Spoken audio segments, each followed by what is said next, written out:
بسم اللہ الرحمن الرحیم. بسم اللہ الرحمن الرحیم. چلیے شروع سے. حضرت وہب بن قابوس رضی اللہ عنہ کی احد میں شہادت. حضرت وہب بن قابوس رضی اللہ عنہ ایک صحابی ہیں جو کسی وقت میں مسلمان ہوئے تھے اور اپنے گھر کسی گاؤں میں رہتے تھے.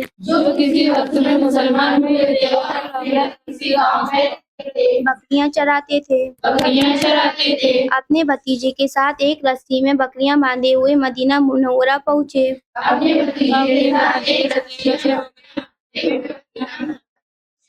پوچھا کہ حضور صلی اللہ علیہ وسلم کہاں تشریف لے گئے؟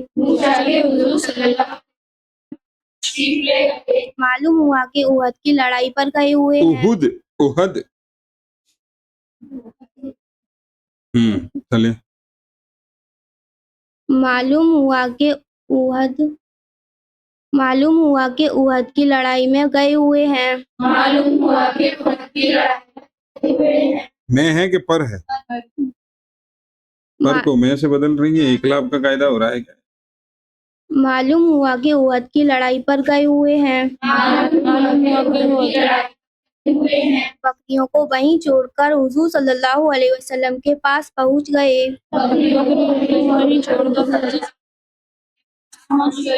اتنے میں ایک جماعت کفار کی حملہ کرتی ہوئی آئی. حضور صلی اللہ علیہ وسلم نے فرمایا جو ان کو منتشر کر دے وہ جنت میں میرا ساتھی ہے.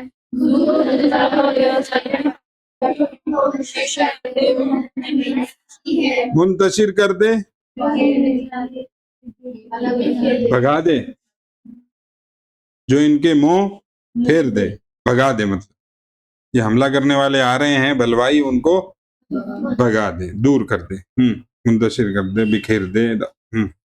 حضرت وہب رضی اللہ عنہ نے زور سے تلوار چلانی شروع کی اور سب کو ہٹا دیا.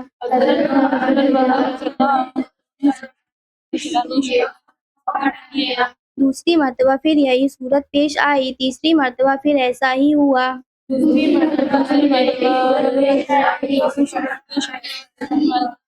حضور صلی اللہ علیہ وسلم نے ان کو جنت کی خوشخبری دی. ان کا سننا تھا کہ تلوار لے کر کفار کے جمگھٹے میں گھس گئے اور شہید ہوئے.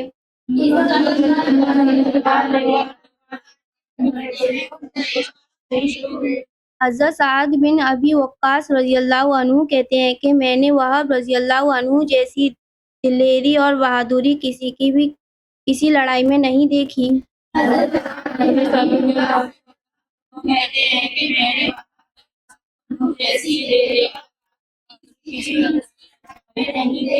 اور شہید ہونے کے بعد حضور صلی اللہ علیہ وسلم کو میں نے دیکھا کہ وہب رضی اللہ عنہ کے ہر سرہانے کھڑے تھے.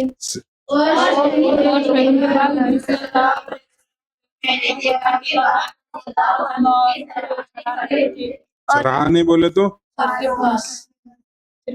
سر کی طرف. چلے. اور ارشاد فرماتے تھے کہ اللہ تم سے راضی ہو، میں تم سے راضی ہوں.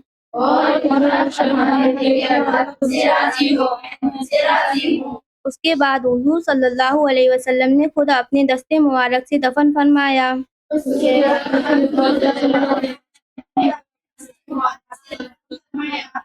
باوجود یہ کہ اس لڑائی باوجود دے کے مطلب اس کے باوجود دے کے کا مطلب ہے شارٹ میں بولے تو جب کے بولے تو باوجود یہ کہ باوجود یہ کہ ہے اصل، لیکن اس کو شارٹ کر کے مختصر کر کے باوجود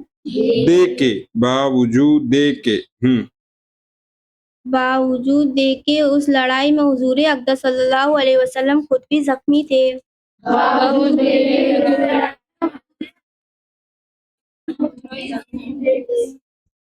حضرت عمر رضی اللہ عنہ